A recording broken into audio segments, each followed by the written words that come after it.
আগামীকাল রেড রোডে রাজ্য সরকারের পুজো কার্নিভাল, আর রাজ্য সরকারের সেই পুজো কার্নিভাল বয়কট করছেন তৃণমূল কংগ্রেসের বিধায়ক, রায়গঞ্জের তৃণমূল বিধায়ক কৃষ্ণ কল্যাণী। তিনি আগামীকালের এই পুজো কার্নিভাল বয়কট করছেন।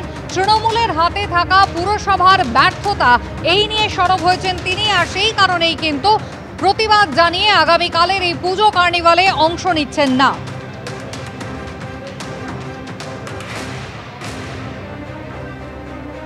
পুরো প্রশাসনের চরম অবহেলায় থমকে গিয়েছে শহরের উন্নয়ন। নগর উন্নয়ন দপ্তর থেকে 7 কোটি, উত্তরবঙ্গ উন্নয়ন দপ্তর থেকে 10 কোটি, সরকার থেকে টাকা পেয়েও পরিকাঠামো উন্নয়নে ব্যর্থ পুরসভা প্রশাসন। পরিচ্ছন্নতা উন্নয়ন নিয়ে পুরসভার উদাসীনতায় ক্ষিপ্ত জনগণ। উন্নয়ন নাগরিক সুরক্ষাকে উপেক্ষা করে শুধু উৎসবের নামে প্রদর্শনী। পুজো কার্নিভাল থেকে নিজেকে সরিয়ে রেখে বিস্ফোরক পোস্ট করেছেন কৃষ্ণ কল্যাণী। রায়গঞ্জের শহরে যে হিসাবে নোংরার আবর্জনার স্তূপ জমে গিয়েছে, মানুষ বাড়ির থেকে বেরোতে পারতেছে না গন্ধে দুর্গন্ধে। তো সেই জায়গায় থেকে আমি কার্নিভালে সামিল হব, এটা একটু ভাবে নেন। আমার কোথাও হৃদয় অন্তরস্থল থেকে মনে হলো এটা অনুচিত। আমাদের আরবান ডেভেলপমেন্ট মিনিস্ট্রি থেকে আমরা 7 কোটি টাকা রায়গঞ্জ শহরের জন্য পেয়েছি, তারপর 10 কোটি টাকা এনবিডিডি থেকে পেয়েছি। তো সেই টাকাগুলো সঠিক সময়ে ভাবে যদি খরচ হতো তাহলে রায়গঞ্জের পরিস্থিতি এই হিসাবে হতো না। তো আজকে যেটাই আছে এটা আমাদের শীর্ষ নেতৃত্বকে আমি দৃষ্টি আকর্ষণ করছি, রায়গঞ্জ পৌরসভার একটু হাল ফেরানোর জন্য তাদের একটা করার সিদ্ধান্ত নেওয়া উচিত।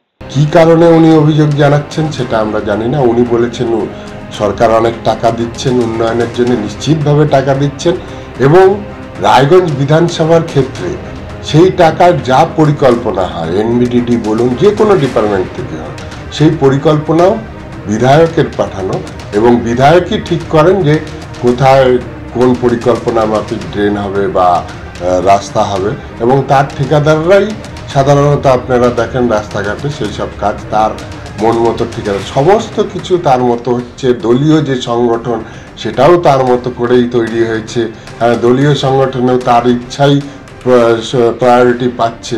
তা সত্ত্বেও উনি কেন হঠাৎ করে এরকম বিদ্রোহী বা বিপ্লবী হয়ে উঠলেন, এটা আমার মনে হচ্ছে শুধু যেটা উনি বলছেন সেটা কারণ না, অন্তর্নিহিত কোনো কারণের মধ্যে থাকতে পারে। রায়গঞ্জের বিধায়ক যে পোস্ট করেছেন এটা টোটাল তৃণমূলকে উলঙ্গ করে ছেড়ে দিয়েছেন। এখানে কোটি কোটি টাকা উন্নয়নের জন্য এসছে, কিন্তু সমস্ত টাকাই কাটমানিতে গেছে নিজেদের খাওয়া খাওয়ার জন্য। তারা আজকে নিজেদের ভিতর একে অপরের পর খালি দোষারোপের পালা চলছে, কিন্তু তার জন্য রায়গঞ্জের মানুষ সাফার হচ্ছে, রায়গঞ্জের মানুষ বঞ্চনার শিকার হচ্ছে। আজকে উনি কার্নিভাল বয়কট করছেন, কিন্তু তৃণমূলের যে গোষ্ঠীকুন্দল যে প্রকাশ্যে এসেছে এটা পরিষ্কারভাবে উঠে এসেছে। এই নিয়ে পরপর 4 বার দেশের মধ্যে নিরাপদতম শহর হলো কলকাতা। এনসিআরবির ডেটাকে হাতিয়ার করে বিজেপিকে নিশানা করেছেন তৃণমূলের রাজ্যসভার সাংসদ সাকেত গোখলে। অন্যদিকে মেয়র ফিরহাদ হাকিম তিনি সোশ্যাল মিডিয়ায় পোস্টে লিখছেন, বিজেপি শাসিত রাজ্যের শহরগুলির হাল খারাপ, দিল্লি এবং সুরত তালিকা 2 এবং 3 নম্বরে। এটাই কি বিজেপির মতে কার্যকর আইন শৃঙ্খলা ব্যবস্থা? প্রশ্ন তুলেছেন ফিরহাদ হাকিম। প্রমাণ করে দেয় যে বিজেপি যে আমাদের রাজ্য বা আমাদের মুখ্যমন্ত্রী বা আমাদের প্রশাসন নিয়ে যে নাগাড়ে কুৎসা এবং নাগাড়ে অসভ্যতা চালিয়েছে, এই সমীক্ষা প্রমাণ করে যে মানুষ, বিশেষত নারীরা এখানে সুরক্ষিত আছে। কেন্দ্রীয় সরকারের যে সমীক্ষাটি বলছে কলকাতা অন্যতম মানে সর্বোচ্চ সুরক্ষিত শহর, কারণ কলকাতা ল অ্যান্ড অর্ডার আছে। এখানে মানুষ দেখুন প্রধানত শান্তিপ্রিয়। কোনো রাজনৈতিক লোক ব্যাপারটাকে ঘুরিয়ে দেওয়ার চেষ্টা করে, কিন্তু মুখ্যমন্ত্রী সবসময় মানুষকে এখানে নিরাপত্তা দেন, এবং মুখ্যমন্ত্রী কোনো একটা মানুষের ক্ষতিকে ব্যক্তিগত দায় হিসেবে নেন। তো এই সমীক্ষা প্রমাণ করছে কলকাতা বরাবরই নিরাপদ ছিল মুখ্যমন্ত্রী মমতা বন্দ্যোপাধ্যায়ের হাতে, এখনো আছে, আগামী দিনেও থাকবে। একেবারে সরাসরি তৃণমূল কংগ্রেস নিশানা করেছে বিরোধীদের এনসিআরবি ডেটাকে হাতিয়ার করে, যেখানে এই প্রশ্ন তোলা হচ্ছে এই ডেটাকে হাতিয়ার করে যে এই শহরের আইন শৃঙ্খলা ব্যবস্থা কতটা সুদৃঢ় রয়েছে, রাজ্যে শান্তি শৃঙ্খলা বজায় রয়েছে বলেই পরপর 4 বছর রাজ্যের রাজধানী কলকাতা দেশের মধ্যে নিরাপদতম শহর হলো বলে দাবি করা হচ্ছে তৃণমূল কংগ্রেসের তরফে।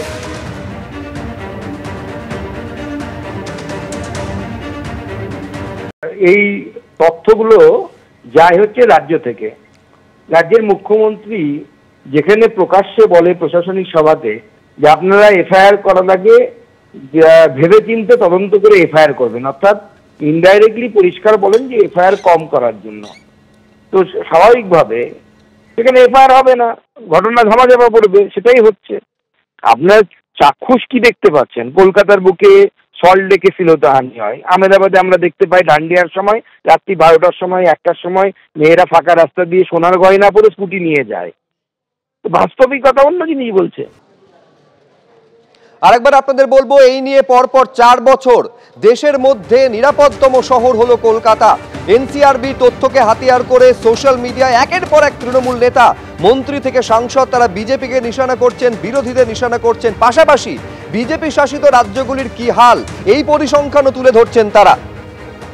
ফোনে আমরা যোগাযোগ করতে পেরেছি প্রদেশ কংগ্রেস মুখপাত্র সৌম্যজিৎ রায়ের সঙ্গে। সৌম্যদা, কি বলবেন? যে রাজ্যের যে শহরের আইন শৃঙ্খলা ব্যবস্থা সম্পূর্ণ ভেঙে পড়েছে বলে বিরোধী দল হিসাবে বারে বারে আপনারা অভিযোগ তোলেন, এই রাজ্য সরকারের চলে যাওয়া উচিত বলে আপনারা প্রশ্ন তোলেন, সেই রাজ্যের রাজধানী পরপর 4 বার এনসিআরবি ডেটা বলছে দেশের মধ্যে নিরাপদতম শহর।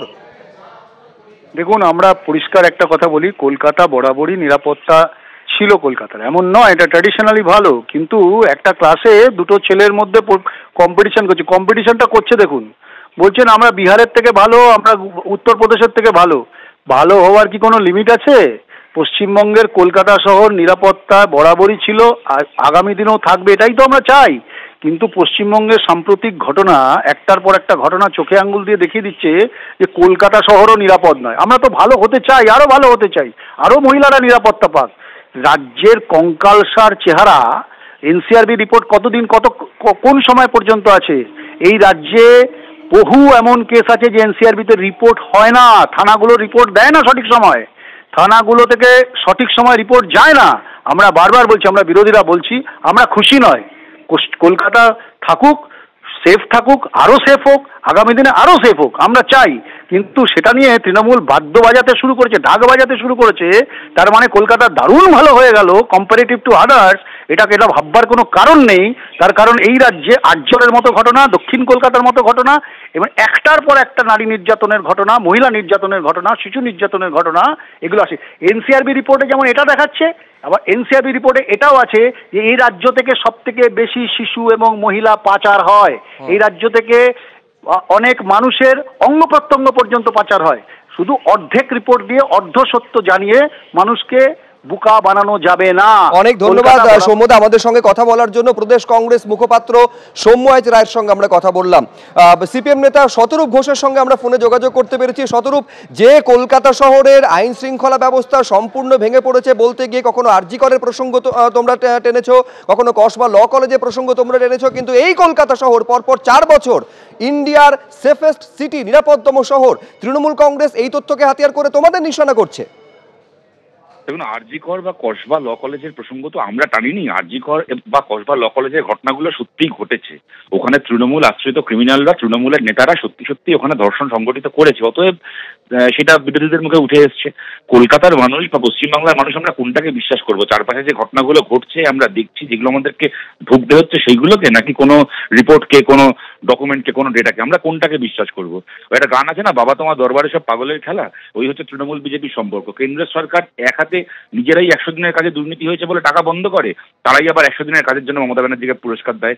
তারাই কখনো এসে রাজ্যে বলে যেখানে আইন শৃঙ্খলা নেই, শাসকের আইন চলছে, এখানে শোষকের আইন চলছে, তারাই আবার বলছে আইন শৃঙ্খলা নাকি এত ভালো, বলে তার আবার কি এনআরবি না এনসিবি কি রিপোর্ট বার করছে। সুতরাং আমরা বাংলার মানুষ, কলকাতার মানুষ, আমরা কোনটাকে বিশ্বাস করবো? এই যে কদিন পরে কালী পুজো, দুর্গাপুজো শেষ হলো, কদিন পরে কালী পুজো, আপনারাই দেখানো শুরু করবেন কালী পুজোয় কোথাও বেআইনি বাজি ফাটাতে গিয়ে কেউ প্রতিবাদ করেছেন বলে প্রতিবাদী মাথা ফেটে রক্তে ভেসে রাস্তায় পড়ে আছে। একটার পর একটা ঘটনা, আমাদের চারপাশে এখন মুখ খুলতে পারি না। সাধারণ মানুষের এখন এমন অবস্থা হয়েছে, অপরাধ হওয়া ছেড়ে দিন, অপরাধের বিরুদ্ধে কেউ মুখ খুলতে গেলে তার উপর আরো বড় অপরাধ নেবে আসে। আপনারাই রাত দিন খবর করছেন, বলুন তাহলে আমরা যে খবরগুলোকে আমরা দেখছি, যেগুলোকে ভুগছি, সেগুলোকে বিশ্বাস করবো নাকি এই সমস্ত রিপোর্টকে বিশ্বাস করবো? এসবের মাথামুন্ডু সত্যি আমাদের মাথায় ঢোকে না। এগুলো তৃণমূল আর বিজেপির নেতারাই ব্যাখ্যা করতে পারবে।